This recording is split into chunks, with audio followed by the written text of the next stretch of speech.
Precious. That's my Gollum impression. I'm so weird.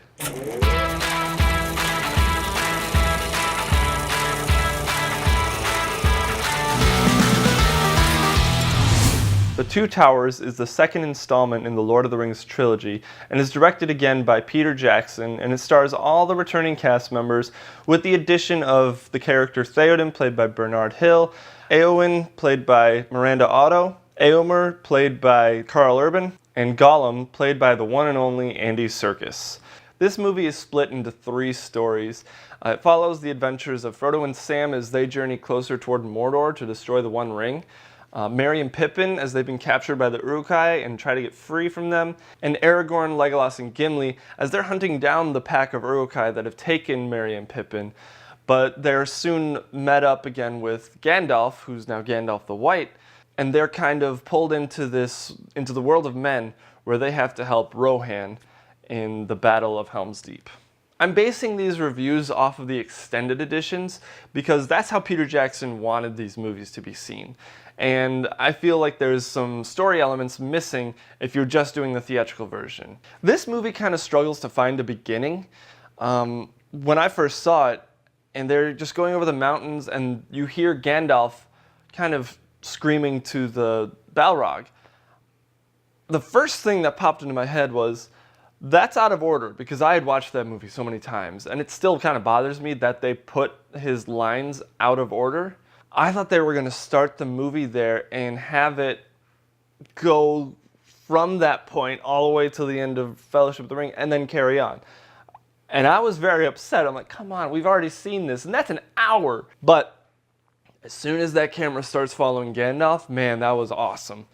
That Balrog fight scene, 14 years later, still is awesome. It's almost 15 years later at this point. In this movie, Frodo and Sam finally are on their own, and they're trying to make their way to Mordor, and they're lost. They run into Gollum, played by Andy Serkis, and his voice is awesome. He did a fantastic job with not only the movements, but the voice and facial expressions, because within the computer, which I have to say the CGI on Gollum, which that just was incredible. The sets in this movie are incredible. Edoras is a physical set built on a hill, in a field, just this plain, and surrounded by mountains. It's gorgeous. I've watched, like I said in the last video, I've watched the making of these movies, and to see that what they had to find and how they found it, where it was, it's awesome, and it's really there. I think it's still there, Edoras. I think Edoras is actually still physically standing in New Zealand, and I would love to see it someday. When you're first introduced to Edoras and Theoden, Éowyn, and everyone, there's the sickness that's affecting Theoden, and you as an audience member kind of feel that by the lighting. It's just cold and dark, and you just feel kind of clammy watching it. And it's so brilliantly executed. And when Éowyn finally breaks outdoors, like, oh, finally I can breathe, and you don't feel so congested, and they did so well with that. And then finally when Gandalf breaks Saruman out of Theoden's body, that scene, the transformation scene, I've never liked that. Again, as a 13-year-old, I was like, what happened to his scraggly hair? It just fades away. It doesn't like shrink back and grow into his red or brown beard that he has. It just vanishes. And I get that it was a curse, but that scene always bothers me, and I can't look past it, because I'd say that's probably my least favorite scene of the movie. I wouldn't say of the trilogy, because there are some scenes in Return of the King that I'll get to later that just aren't good at all. One thing that I like and don't like about this movie is the Uruk-hai. They're cooler in a way, and yet not. In the first one, in Fellowship of the Ring, they don't talk much at all. The only one who does any talking is the leader, and he only says a few lines, like Saruman and find the halfling, and I don't think he says anything else other than that. But in this one, they talk a lot, From the very beginning, I was like, they weren't like that in the first one. Even as a 13-year-old, I thought it was inconsistent. I noticed the inconsistency between Two Towers and Fellowship of the Ring. And it kind of bothered me, but I get it. They had to talk, and they do talk in the book, so it only makes sense. And I love the interaction between the orcs and the Uruk-hai, how they hate each other. And that whole scene where Merry and Pippin have to escape, that's cool. And most of those voices are Andy Serkis, so that just makes me appreciate it more because I love me some Andy Serkis. He's cool. When Merry and Pippin escape into Fangorn Forest and they meet Treebeard, again, even when I was 13 years old, I noticed that Treebeard was the same voice as Gimli. His voice is perfect for the role, but they should have known that John Rhys Davies' voice is way too identifiable to be two characters in one movie. When the hobbits go into Fangorn Forest, it seemed a little Tim Burton-y to me, especially when Aragorn, Legolas, and Gimli are looking at it from outside the forest. It's like grass, dense trees. It doesn't start like a normal forest would start. And it was bad CGI. I didn't like it. In terms of CGI, I wouldn't say that it's used sparingly for Two Towers. I would say that it's used wisely. It's used when it's needed. And that makes it makes you appreciate the live action stuff so much more.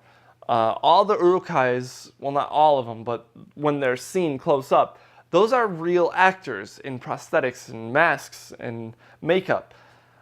That's such a great touch. All the orcs, I think, are real people in costumes and makeup. The action in this movie is much better in the terms of scope than Fellowship of the Ring. In the terms of like story-wise and desperateness, it comes close. The desperateness only comes during the Helm's Deep battle. And there's not many fight scenes in this movie. You start off big with the Gandalf versus the Balrog scene. Then you have the Rohirrim versus the Uruk-hai, and then it takes a while to get back to fighting. And not to say that these movies are very dependent on the action. Compared to the first one, this movie has a lot less action until the end. I prefer the battle for Helm's Deep over any of the battles in Return of the King, simply because it feels more desperate. The fact that they lose pretty much the entire time, they're outnumbered, they're outsmarted. The whole explosion of the wall, that was so cool. And knowing that they got it in one shot, again, I watched the making of so many times, they got that in one take because they pretty much had to. They only had one set built and they blew it up at the end. It was a miniature, obviously, but they had like several cameras on this thing. And they blew it up, shot it in slow motion, and just looks so cool. The ring wraiths don't play as big of a role in this movie as they do in the first one, which was a little disappointing. And I don't remember the book, but I don't remember them being in the book very much. But the fact that in the first one, they were such a menacing force, and they were scary. In this one, while they're supposed to be scarier because they have dragons now, they're not riding on horses, they're riding on flying dragons. They should be scarier and more menacing. They don't feel that way. They actually feel less menacing. And I think that's simply because they're more CGI driven now and not physically there. And you feel that, and it just doesn't quite work as well. Overall, The Two Towers is a great movie. It's not the best movie, and it's definitely not the best of the trilogy. I'd say it's probably the weakest of the trilogy, but it's still a great movie, and I love it, and it's in my top 25 movies. But this movie did give us some great achievements in CGI. with Gollum and all the battle scenes in Helm's Deep. But there's a lot of stuff that just doesn't work.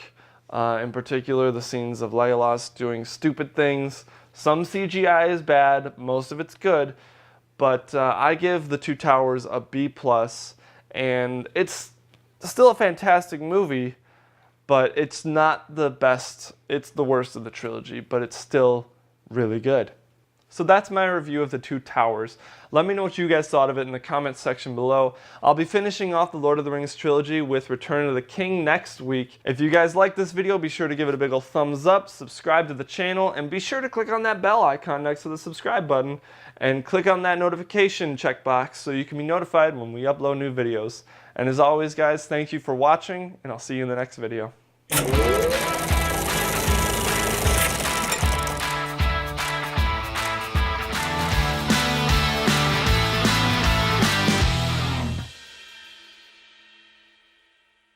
My precious!